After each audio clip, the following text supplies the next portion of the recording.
Après avoir été dans les années 90 programmateur pour la société Alive qui, essentiellement, contribuait à la redécouverte par la distribution de films du cinéma japonais, Pascal Alex Vincent, devenu aujourd'hui cinéaste, s'est lancé dans la production d'un documentaire consacré à Satoshi Kon qui s'intitule Satoshi Kon l'illusionniste et qui fut projeté hier soir dans le cadre de la section Cannes classique au Festival de Cannes.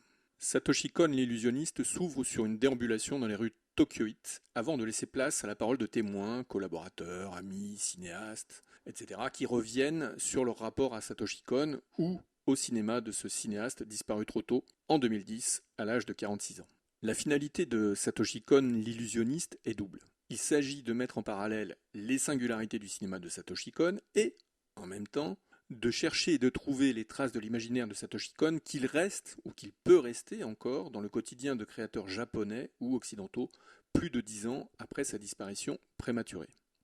Le documentaire de Pascal Alex Vincent se construit sur l'ambitieuse intention d'alterner, pour rejoindre le travail du cinéaste à qui l'hommage est rendu ici, plusieurs couches narratives, même si, finalement, le récit du documentaire suit une chronologie indexée sur la réalisation et la sortie des œuvres de Satoshi Kon sur les écrans. Ainsi se succèdent des témoignages de personnalités, producteurs, acteurs, scénaristes, techniciens ou réalisateurs qui ont un jour croisé la route de Satoshi Kon depuis qu'il a débuté dans la profession de cinéaste. Donc on va croiser par exemple Mamoru Hosoda, Mamoru Oshii, Taro Maki, Saduyaki Murai, Junko Iwao, Masao Muruyama, Mark Caro, Darren Aronofsky ou encore Aya Suzuki. Alors, outre le rappel des années de formation du cinéaste, les interventions de ces personnalités introduisent dans le récit du film de Pascal Alex Vincent une conjugaison au passé, puisqu'on se souvient. Mais pourtant, le présent n'est pas absent du film de Pascal Alex Vincent, bien au contraire, puisqu'il se matérialise à travers les propos de professionnels qui évoquent l'influence très prégnante de Satoshi Kon dans leur quotidien de créateur. Ainsi s'exprimeront Rodney Rothman, Jérémy Clapin, Hiroyuki Okura, par exemple. Alors ces deux nappes narratives, le passé et le présent, sont complétées par d'autres intervenants, enfin en tout cas une autre parole, celle d'intervenants qui, eux, convoquent dans le documentaire une dimension beaucoup plus réflexive, beaucoup plus analytique, plus intellectuelle, que d'ailleurs la nature du cinéma de Satoshi Kon invite à formuler. D'abord, un commentaire s'attarde sur les thématiques les plus importantes de Satoshi Kon.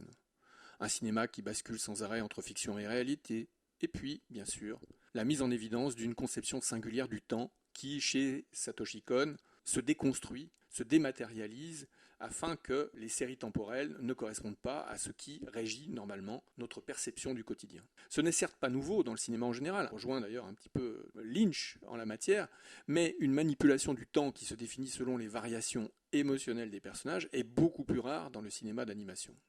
Ainsi, le documentaire de Pascal Alex Vincent réussit à épouser les concours de l'œuvre de Satoshi Kon dès lors qu'il parvient à permettre la cohabitation de toutes les temporalités dans une seule et unique image, celle du film, celle du documentaire qui accueille autant des entretiens filmés que des extraits des films de Satoshi Kon.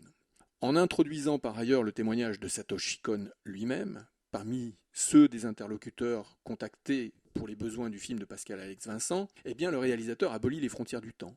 Ce qu'il reste des traces laissées par Satoshi Kon se mesure donc, finalement, dans le présent.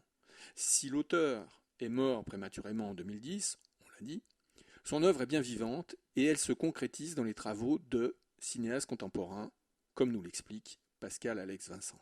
Et son documentaire en fournit une preuve éclatante puisqu'il fait l'éloge d'une œuvre résolument moderne qui se ramifie plus ou moins discrètement dans le cinéma contemporain, chez des créateurs nouveaux ou dans différentes cultures, qui couvre un spectre qui va du Japon à l'Occident. Satoshi Kon, l'illusionniste, savant mélange de témoignages et de fulgurance analytique, reflète l'importance et la persistance de l'empreinte laissée par Satoshi Kon sur les générations qui ne l'ont pas forcément connu directement.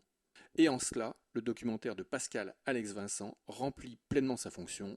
Il donnera envie à ceux qui le visionneront de visiter ou de revisiter les films ô combien précieux de Satoshi Kon.